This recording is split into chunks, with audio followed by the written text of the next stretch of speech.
네, 오늘 이 시간 함께 읽을 하나님의 말씀 갈라디아서 5장 22절에서 24절까지의 말씀입니다.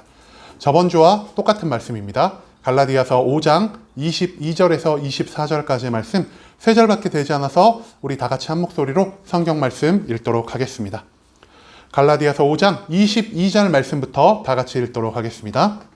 오직 사랑의 열매는 사랑과 희락과 화평과 오래 참음과 자비와 양성과 충성과 온유와 절제니 이 같은 것을 금지할 법이 없느니라. 그리스도 예수의 사람들은 육체와 함께 그 정욕과 탐심을 십자가에 못 박았느니라. 아멘. 이 시간 우리는 성령의 열매들, 그 두 번째 이야기를 가지고 오늘 읽은 하나님의 말씀 함께 나누는 시간 갖도록 하겠습니다. 여러분, 저번 주 저희가 성령의 5가지 열매를 나눴습니다. 5가지 열매, 사랑과 희락과 화평과 오래 참음, 그리고 자비의 열매. 이제 기억하시는 분들 많으시네요. 읽고 하신지 아니면 기억을 하신지 모르겠지만 그래도 이렇게 우리가 함께 성령의 열매를 말할 수 있어서 참 복된 것 같습니다. 저희 이 5가지의 열매들을 간단히 복습하고 오늘 나머지 4개의 열매를 함께 알아보고자 하는데, 가장 먼저 사랑. 내가 조건 없이 무조건적으로 나에게 이득이 되지 않더라도 이 세상 사람들에게 사랑을 베풀며 살아가는 것은 오직 이 사랑의 열매가 아니고서는 불가능하다라는 말씀을 함께 나눌 수 있었습니다. 두 번째 열매는 희락의 열매입니다. 이 세상 속에서 내가 기쁨과 즐거움을 찾는 것이 아니라, 내가 세상의 모든 것 가운데서 행복을 찾는 것이 아니라 오직 나와 함께 하신 하나님, 나와 동행하시고 나를 사랑하시는 그 하나님 한 분만으로 내가 기뻐하고 즐거워할 수 있는 이 진정한 기쁨은 오직 희락의 열매를 통해서만 맺을 수 있다는 것을 우리가 함께 나눌 수 있었고요. 성령의 3번째 열매, 화평의 열매입니다. 화평은 태초 에덴 동산에서 아담과 하와가 서로 간의 온전한 신뢰를 통해 화합하고 평화를 이루는 그 모습을 우리가 화평이라고 말하고 있습니다. 내가 먼저 사랑받고, 내가 먼저 신뢰받고, 내가 먼저 다른 사람에게 섬김받기 전 내가 먼저 다른 사람을 사랑하고, 내가 먼저 다른 사람에게 신뢰를 주고, 내가 먼저 낮아짐으로 저 모든 사람들을 섬기며 나아갈 때 하나님의 진정한 화평이 우리의 삶 가운데를 작은 천국으로 만든다는 것. 그 놀라운 일은 오직 이 화평의 열매를 통해서만 이루어질 수 있다고 제가 저번 주 여러분들께 말씀드렸습니다. 성령의 4번째 열매는 오래 참음의 열매입니다.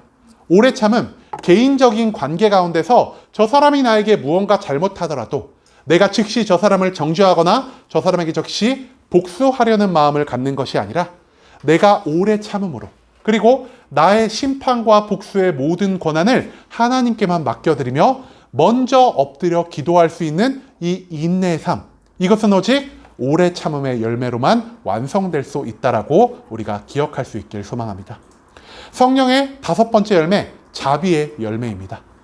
나에게 잘해준 사람, 나에게 사랑받을 자격이 있는 사람에게만 친절을 베풀며 살아가는 것이 아니라, 비록 그 사람이 나에게 잘못한 것이 있어도, 그 사람이 나와 아무런 연관이 없어도 내가 먼저 그 사람에게 다가가 친절을 베풀며 살아가는 것.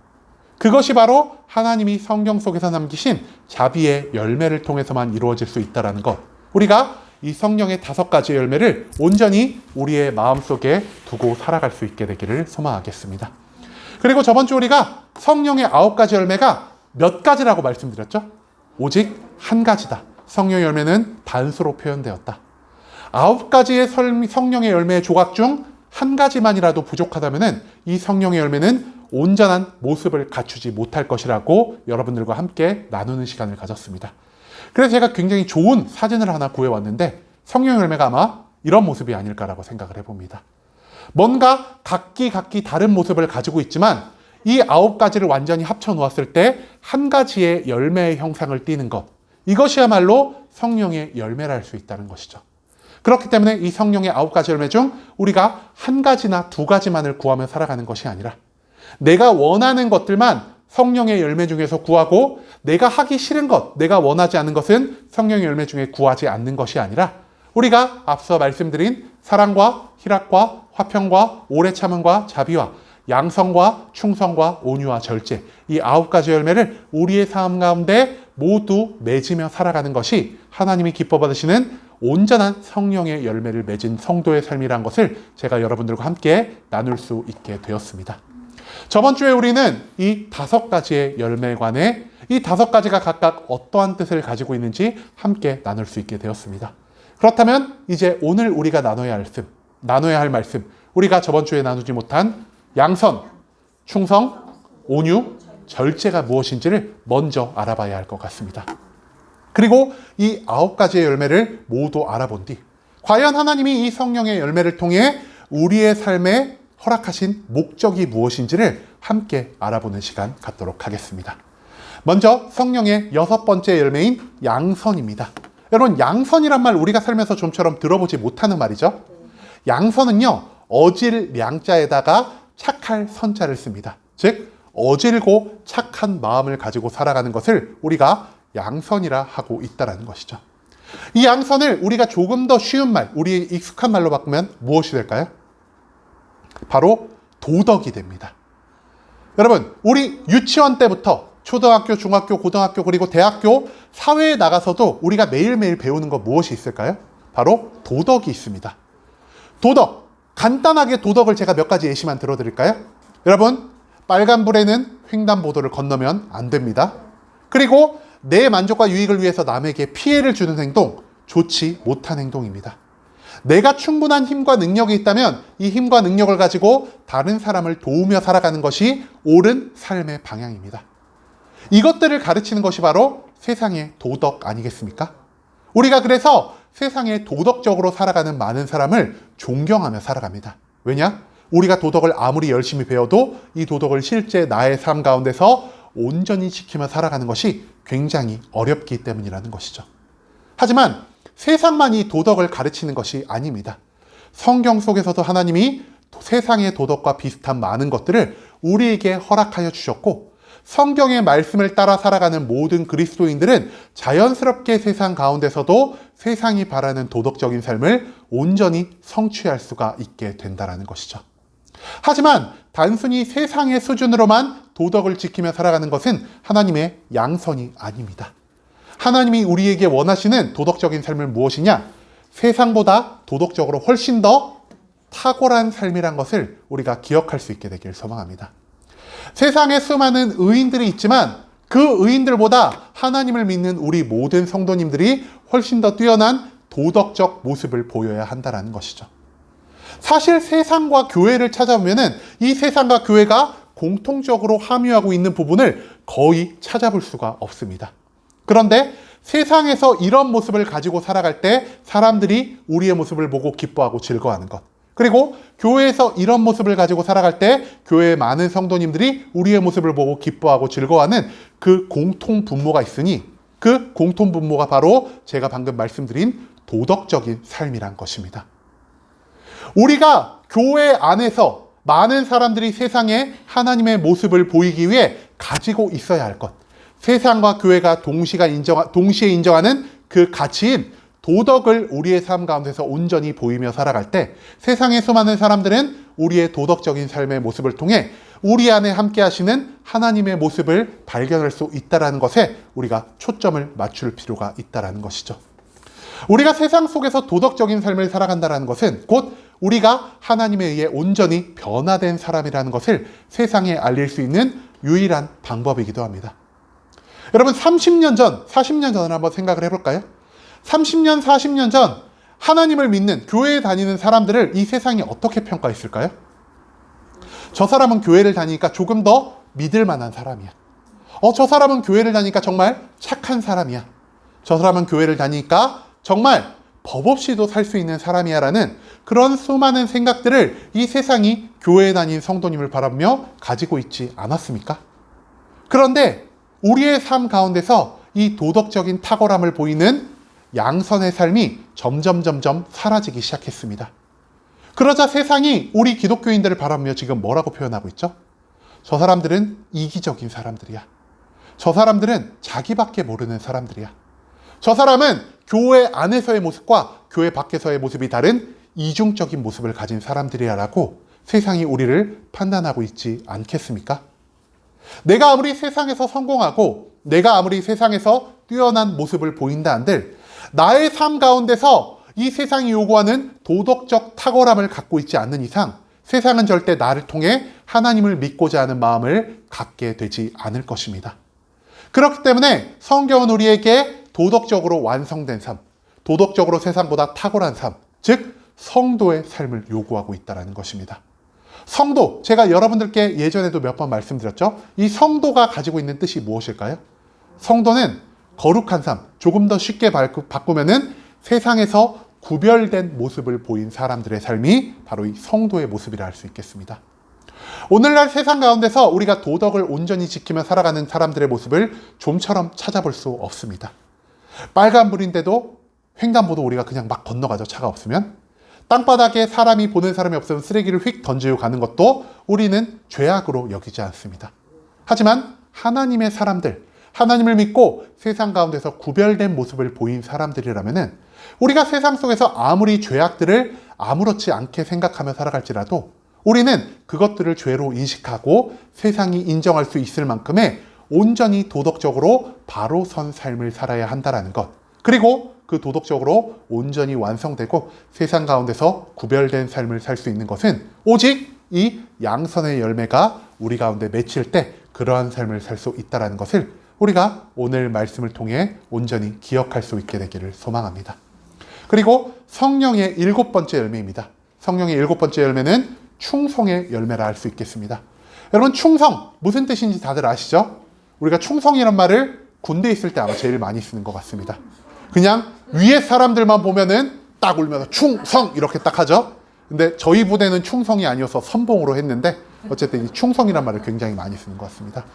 충성은 변함없이 내가 누군가를 믿고 내가 누군가에게 절대적인 복종을 상징하는 그러한 단어로 사용되는 뜻입니다. 그리고 이 충성은 어떤 충성을 말하고 있냐? 축복과 구원의 시간에만 하나님께 올려드리는 충성이 아니라는 것을 우리가 기억하길 소망합니다. 우리는 교회에 나오면서 각자의 소망을 가지고 나옵니다. 내가 교회에 나와서 예배를 드리면 내가 조금 더 성공한 삶을 살 수 있겠지? 내가 교회에 와서 열심히 봉사하면 나의 삶에 있는 모든 문제들이 사라지겠지? 내가 교회에 나와서 하나님의 성경 말씀을 열심히 배우고 내가 열심히 기도하면은 나의 삶에서 많은 재물을 얻을 수 있을 거야.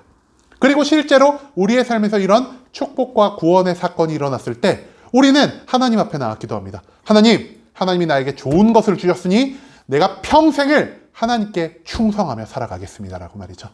그런데 이 충성의 문제점은 무엇이냐? 하나님이 나에게 축복을 허락하실 때만, 하나님이 나에게 구원을 허락하실 때만 하나님이 나를 사랑한다고 생각하는 이 어리석은 마음이 성도님들 마음속에 들어올 수 있다는 것이죠. 그렇기 때문에 우리가 축복과 구원을 받지 못할 때, 우리가 세상 가운데서 실패와 좌절과 고통을 경험하며 살아갈 때 우리는 하나님이 여전히 그럼에도 불구하고 나를 사랑하고 있다고 생각하고 계시나요? 하나님 왜 나를 버리셨어요? 하나님 어떻게 나에게 이렇게 하실 수 있어요? 하나님만은 나에게 이러면 안 되잖아요 라고 생각하는 분들이 바로 여기 앉아 계시는 우리 모든 성도 한 사람 한 사람의 모습이 아니겠습니까? 하지만 충성은 나에게 주어진 것에 따라 하나님을 충성하고 하나님께 충성하지 않는 그러한 양면성을 가진 것이 아닙니다. 성경이 말하는 진정한 충성은 무엇이냐? 그리 아니하실지라도 내가 하나님을 온전히 믿고 나아가는 진정한 믿음의 마음가짐. 그것을 성경은 충성이라 말하고 있다는 것이죠. 내가 고통 가운데 있을 때도 하나님을 믿는 믿음을 포기하지 않는 것. 내가 절망 가운데 있을 때도 하나님을 믿는 믿음을 포기하지 않는 것. 내가 슬픔 가운데 있을 때도 하나님을 믿는 믿음을 절대 포기하지 않고 나아가는 것이 바로 이 충성의 열매를 통해 완성될 수 있다는 것입니다.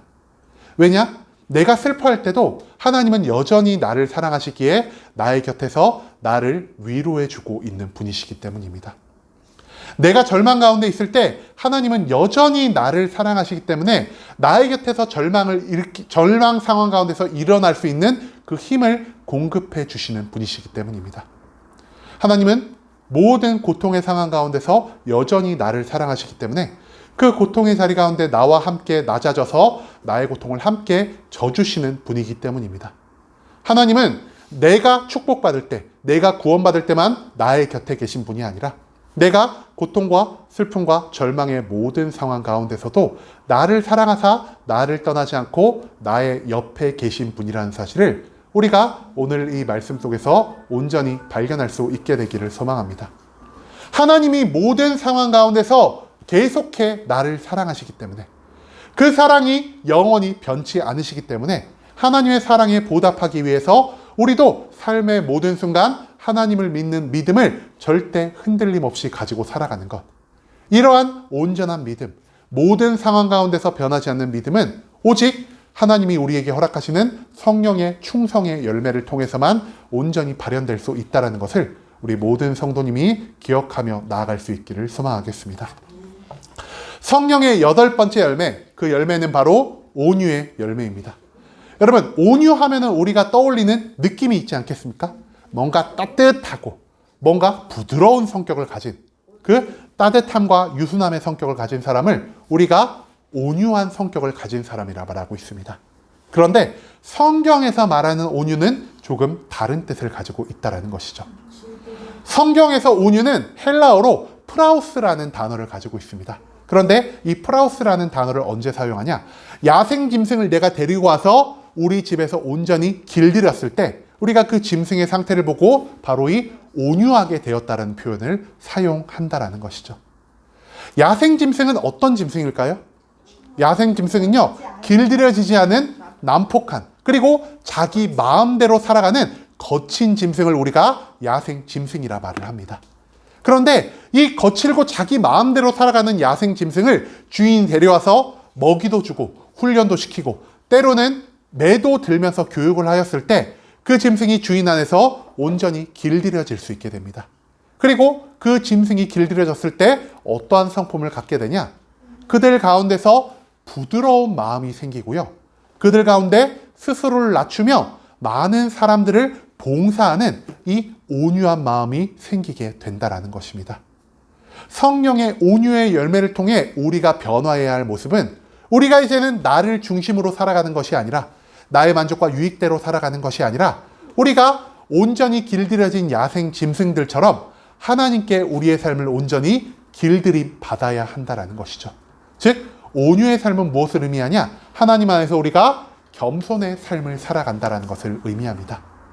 겸손은 내가 능력이 있음에도 그 능력을 하나님을 위해 온전히 내려놓을 수 있는 자세가 겸손의 자세라 할 수 있겠습니다.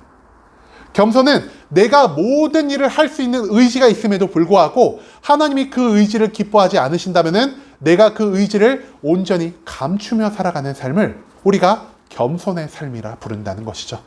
그리고 성경 속에서 이 겸손의 삶을 우리에게 가장 잘 보여주신 분이 있으니 그분의 이름 누구냐? 바로 정답을 아시는 분이 계시네요. 예수 그리스도란 분이십니다. 여러분, 예수 그리스도의 마지막이 어디에서 마무리되었죠? 십자가에 못 박혀 고통받다 죽으심으로 마무리가 되었습니다.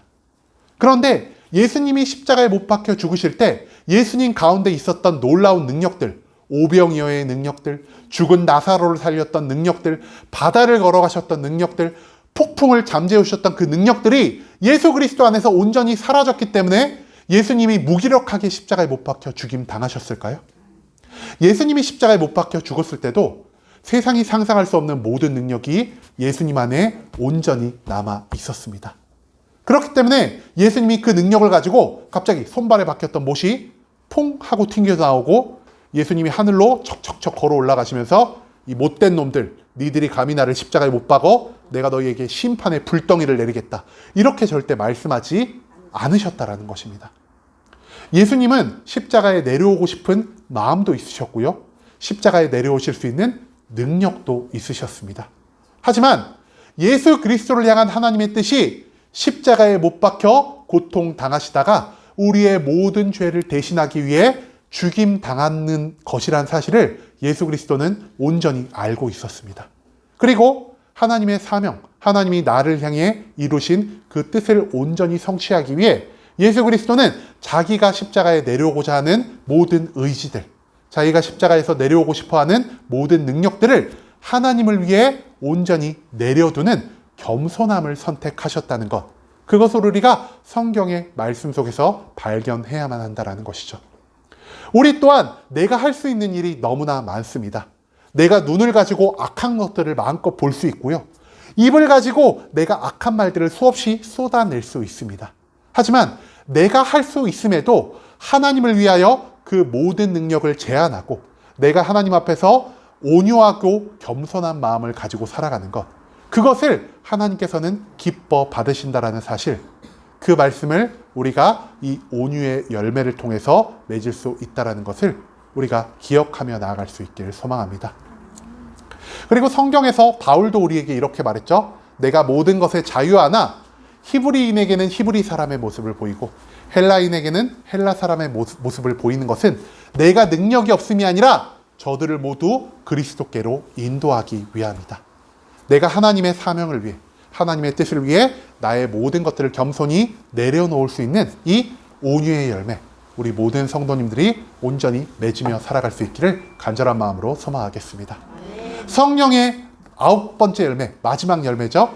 이 열매는 바로 절제 열매라 할 수 있겠습니다. 절제라는 말은 우리의 삶 가운데서 굉장히 많이 사용하는 말입니다. 내가 무언가를 끊고 무언가를 제한하는 것, 이것을 우리가 절제라고 말하고 있습니다. 그런데 성경에서 말하는 절제는 무엇이냐? 나의 욕망을 통제하는 것, 이것을 성경에서는 절제라 말하고 있다는 것이죠.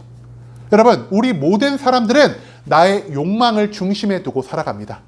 내가 욕망이 없다면 내가 절대 나의 삶 가운데서 모든 것을 수고하는 이러한 마음을 갖지 못할 것입니다.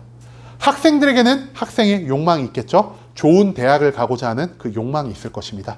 그렇기 때문에 학생들이 학교 안에서 무엇을 열심히 할까요? 공부를 열심히 하겠죠. 그런데 공부하기 좋아하는 학생들이 있을까요? 그 어떤 학생들도 공부가 제일 쉬웠어요 라고 말하는 학생은 있을지언정 공부가 제일 재밌었어요 라고 말하는 학생은 없을 겁니다. 그럼에도 불구하고 그들이 그 자리에 앉아서 자기의 노력과 시간을 바치며 열심히 공부할 수 있는 이유가 무엇일까요? 내가 좋은 대학을 가고자 하는 욕망이 있기 때문입니다. 회사에 출근하는 분들 여기 많으시죠? 회사에 가면은 우리가 기쁘고 즐거운 시간만 있을까요? 내가 하기 싫어하는 일도 해야 되고요. 내가 미워하는 사람 얼굴도 봐야 되고요. 내가 그 사람들과 함께 이 자리에서 10시간이 넘는 시간을 함께 있어야 한다는 것, 우리의 삶에 있어서 얼마나 고통과 괴로움의 시간이겠습니까? 그럼에도 불구하고 우리가 회사에 다니는 이유가 무엇이죠? 돈을 벌어서 내가 이 돈을 가지고 만족과 유익을 누려야 한다는 욕망이 있기 때문에 우리가 회사에 나와 일을 할 수 있다는 것입니다. 욕망은요, 우리의 삶의 모든 것을 인도하가는 어찌 보면 우리 삶에 있어서 중심이 될 수 있는 엔진의 역할을 감당하고 있다는 것이죠. 그런데 성경은 이 욕망을 어떻게 하라고 말하고 있냐? 통제하라, 절제하라라고 말하고 있다는 것입니다. 단순히 내가 가지고 있는 모든 욕망을 포기하라, 욕망 없는 자의 삶을 살아가라라고 성경은 말하고 있는 것이 아니라 나의 만족과 유익을 위해 나의 만족과 유익을 포기하는 용기, 즉 나의 만족과 유익보다 하나님의 통치권과 영광을 우선시하며 살아가는 것을 요구하는 것이 성경이 말하는 절제의 삶이라는 것입니다. 우리가 살아가다 보면은 나의 욕망과 하나님의 뜻이 온전히 합치될 우연의 순간이 존재합니다. 그럴 때는 나의 욕망을 통해 하나님이 놀라운 일을 이루어 주신다는 것이죠. 하지만 대부분의 경우 나의 욕망, 나의 만족과 유익이 하나님의 뜻을 오히려 정면으로 거스를 때가 있습니다. 그때 과연 우리가 무엇을 선택할 수 있느냐에 따른 이 용기, 그것이 바로 이 절제 열매를 통해서 완성된다라는 것입니다. 하나님은 말씀하십니다. 우리에게 두 가지 선택지가 주어질 때, 즉 하나님의 나라와 하나님의 의를 쫓는 선택을 할 것이냐, 아니면은 너가 너의 만족과 유익을 위한 선택을 할 것이냐라는 이 두 가지의 선택이 주어졌을 때 하나님은 이 절제의 열매를 통해 우리의 만족과 유익을 내려놓으라고 말씀하십니다. 너가 스스로의 욕망을 추구하며 살아가는 것이 아니라 너의 욕망보다 더욱 귀한 하나님의 나라와 하나님의 의를 추구하며 살아가는 것, 하나님이 너에게 맡겨주신 모든 사명을 너의 욕망 앞에 두고 살아가는 것을 하나님께서는 기뻐하고 계신다는 것, 그것을 우리가 성경 속 수많은 말씀을 통해 발견해야만 한다는 것이죠. 절제의 열매는 내가 하나님의 사명을 만났을 때 나의 만족과 유익을 하나님의 사명을 위해 온전히 내려놓을 수 있는 힘과 용기를 공급해주는 열매가 됩니다.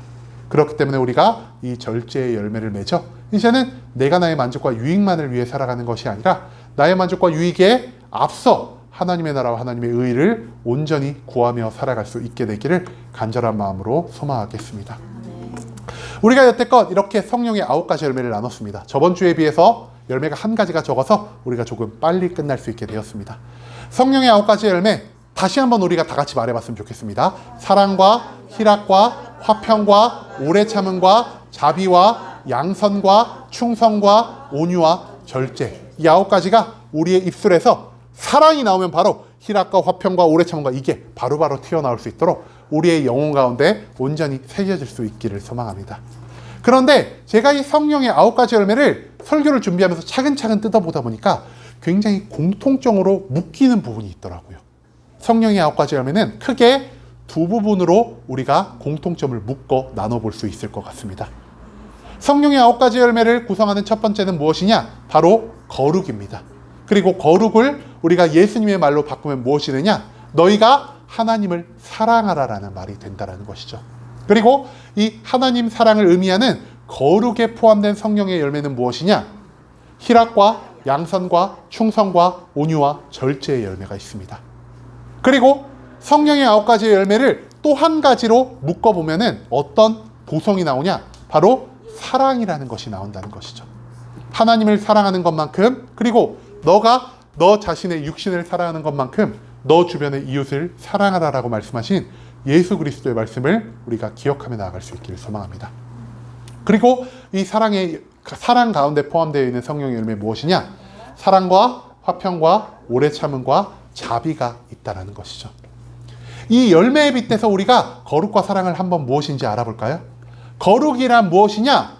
나의 선함을 통해 하나님이 살아계심을, 하나님이 전지전능하심을, 하나님의 거룩과 사랑을 이 땅에 전파하는 것, 그것이 바로 거룩의 삶이라 할 수 있겠습니다. 두 번째로 거룩은 어떠한 상황 속에서도 나의 믿음을 온전히 지켜나가는 것, 그것이 바로 하나님이 기뻐받으시는 하나님 사랑의 삶이라 할 수 있다는 것이죠. 세 번째로 거룩은 나의 삶의 모든 순간 하나님께 내가 온전히 겸손함으로 순종하는 삶을 의미하는 것입니다.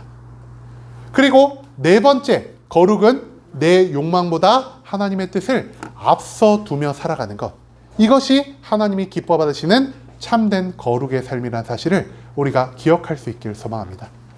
나의 선함을 통해 하나님을 증거하는 것, 이것 어떤 열매라 할 수 있을까요? 우리가 오늘 함께 나눴던 양선의 열매라 할 수 있을 것입니다.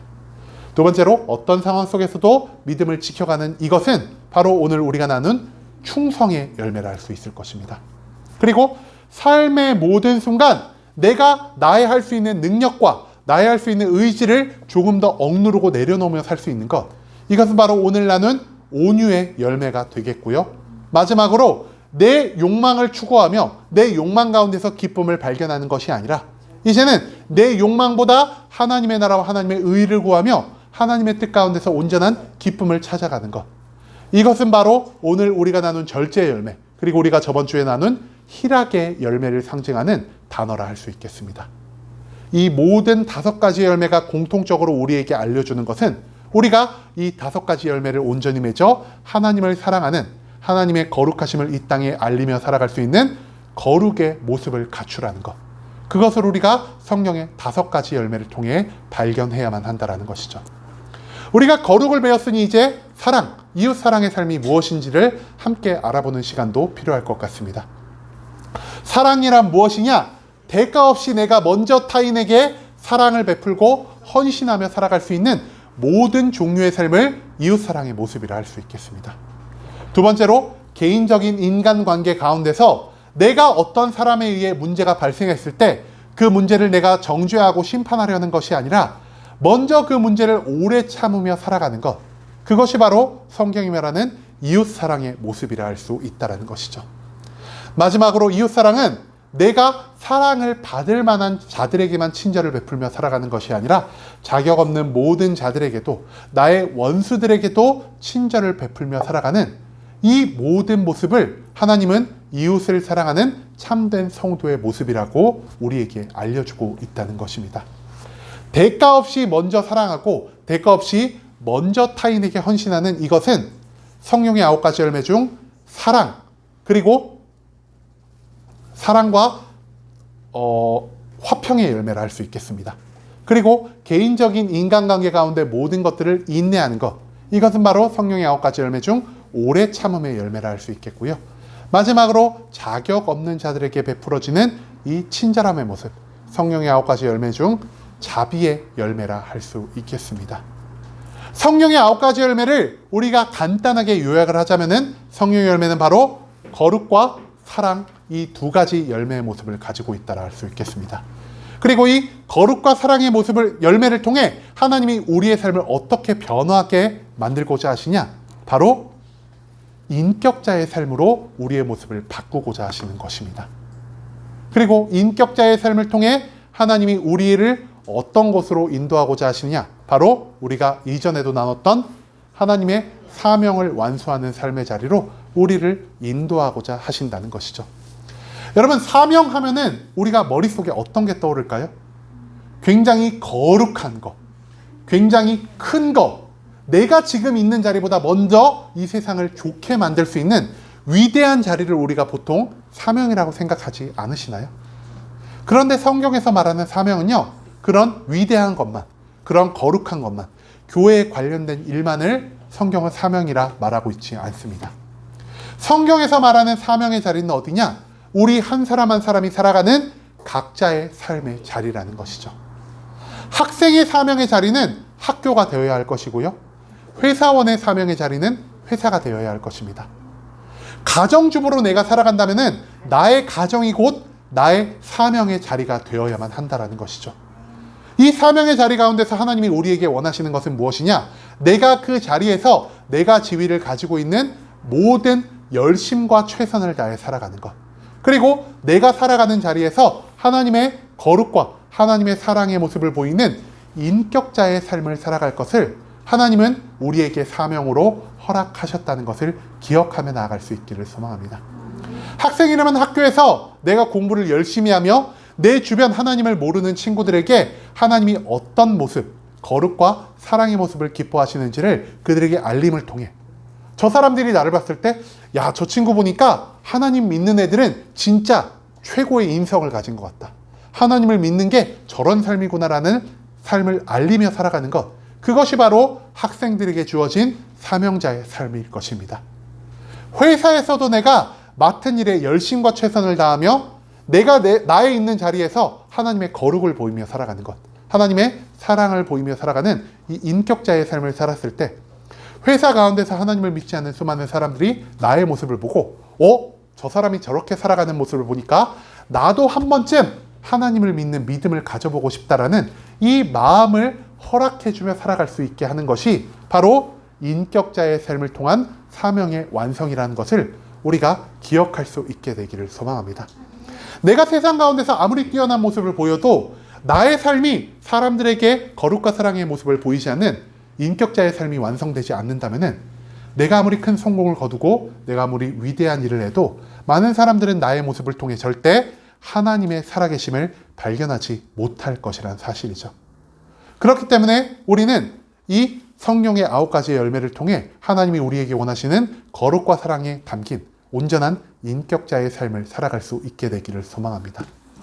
여러분, 우리가 계속해서 성령의 충만함을 나누고 있습니다. 그리고 이 성령 충만을 통해 우리가 받아야 할 2가지의 것들에 대해서도 말씀을 드렸죠. 첫 번째가 바로 성령의 9가지 은사입니다. 이 성령의 9가지 은사를 통해 우리가 무엇을 받을 수 있을까요? 사명을, 기억하시는 분이 계시네요. 사명을 온전히 추구할 수 있는 내가 갖지 못할 능력을 부여받는 것이 성령의 9가지 은사를 통해 우리가 얻어야만 하는 것입니다.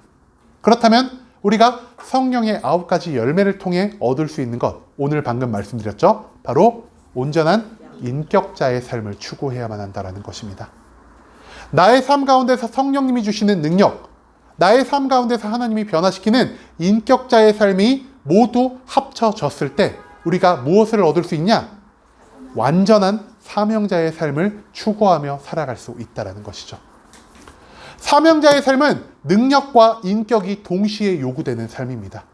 내가 세상 가운데서 아무리 뛰어난 일을 행했다 하더라도 내가 정말 세상 사람들에게 존경받을 만한 인격이 없다면은 어찌 나의 삶을 통해, 나의 성공을 통해, 나의 위대한 일을 통해 이 세상 수많은 사람들에게 하나님을 알리며 살아갈 수 있겠습니까?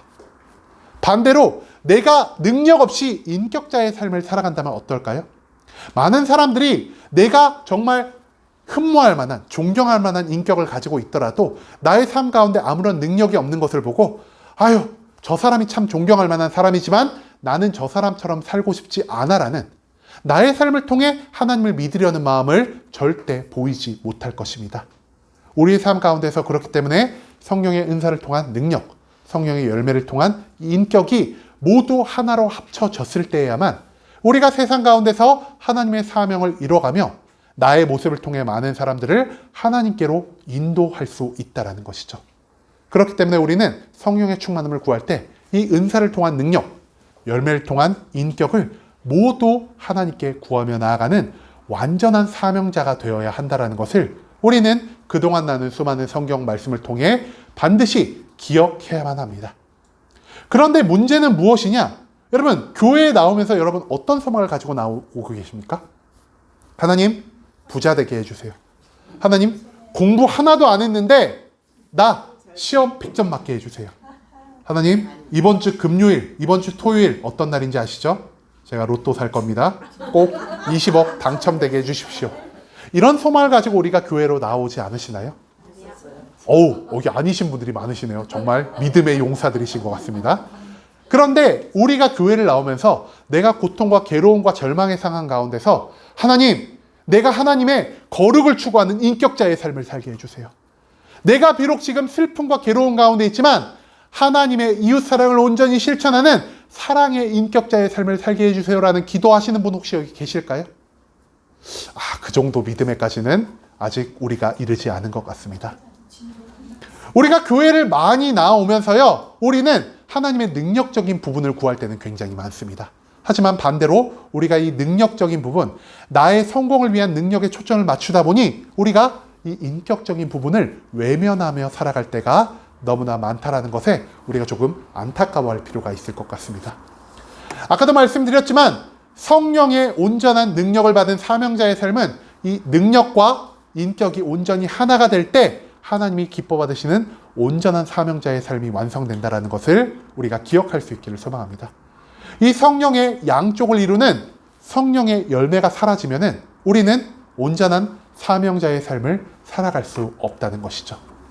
여러분, 우리가 교회를 나오면서 교회 안에서 수많은 성공한 목사님들, 성공한 장로님들, 성공한 집사님들을 우리 주변에서 너무나 많이 볼 수 있지 않겠습니까? 그런데 이 성공을 통해 그들이 하나님의 나라와 하나님의 의를 추구하는 것이 아니라 오히려 교회를 무너뜨리는 것 또한 우리가 주변의 모습을 통해 너무나 많이 발견할 수 있는 것 같습니다. 그들은 분명 능력 있는 자들입니다. 그들의 말씀 가운데 영권이 있고요. 그들의 행하는 모든 일이 성공하는 놀라운 능력을 가지고 있는 사람들이 이 교회 안에 너무나 많다라는 것이죠. 그런데 왜 그들은 그들의 성공을 통해, 그들의 놀라운 일들을 통해 세상 사람들에게 존경받지 못하고 세상 사람들에게 하나님을 전파하지 못할까요? 그들에게 능력은 있지만 그들에게 성령님이 기뻐하시는 인격자의 삶이 부족하기 때문입니다. 능력만 있고 인격이 부족한 우리 모든 사명자의 삶은 오히려 내가 이룬 그 모든 놀라운 일을 통해 우리 교회를 무너뜨리고 하나님을 세상에 악한 하나님으로 전달하는 굉장히 부정적인 영향을 끼칠 수 있다는 것을 우리가 오늘 이 말씀을 통해 기억할 수 있게 되기를 소망합니다. 나의 인격적인 부분이 완성되지 않은 상태로 내가 휘두르는 능력과 권능의 칼은 오히려 나의 육신을 해하게 만들고 하나님을 믿는 모든 성도님들을 시험에 빠뜨릴 수 있는 악한 영향력을 끼칠 수 있다는 것을 우리가 기억하며 이제는 우리가 성령님께 능력만을 구하며 살아가는 것이 아니라 성령의 9가지 열매의 모든 것들을 통해 온전한 인격자의 삶을 함께 추구하며 나아갈 수 있는 순복음 함께하는 교회 성도님들이 되기를 소망합니다.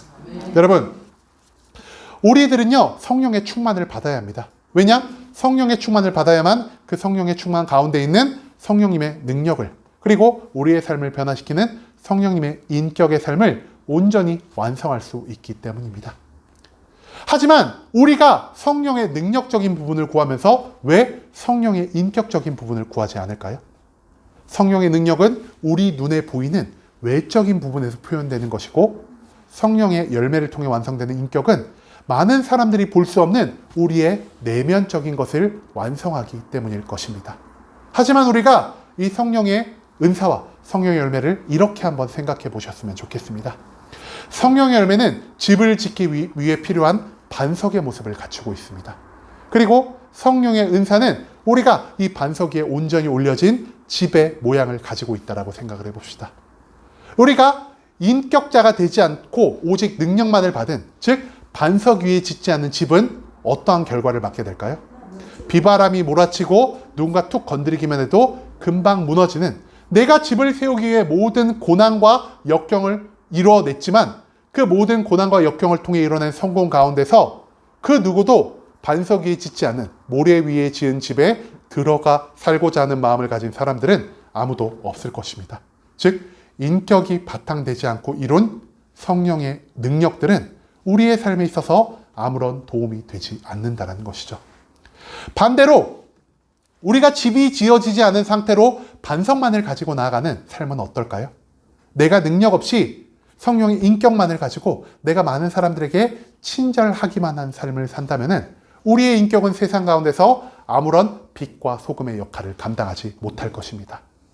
성령의 은사, 성령의 열매는요, 서로가 서로를 보완하는 관계를 가지고 있습니다. 즉 온전한 반석 위에 집을 세울 때에야만 많은 사람들이 그 집을 기뻐하고 즐거워하며 그 집에 들어와 살고자 하는 마음을 갖게 되는 것처럼, 성령의 은사에게 필요한 것은 반석의 역할을 감당하는 성령의 열매고요, 반석의 역할을 감당하는 성령의 열매는 그 위에 집을 지어줄 수 있는 성령의 은사를 요구한다는 것입니다. 이제는 우리가 성령의 열매 그리고 성령의 은사들 중 한 가지만 구하며 살아가지 않을 수 있기를 소망합니다. 성령의 9가지 은사를 통해 내가 하나님의 모든 사명을 감당할 수 있는 온전한 능력을 받을 수 있기를 소망하고, 성령의 9가지 열매를 통해 내가 이 세상에서 하나님의 거룩과 하나님의 사랑을 보일 수 있는 온전한 인격자로 거듭날 수 있게 되기를 소망합니다.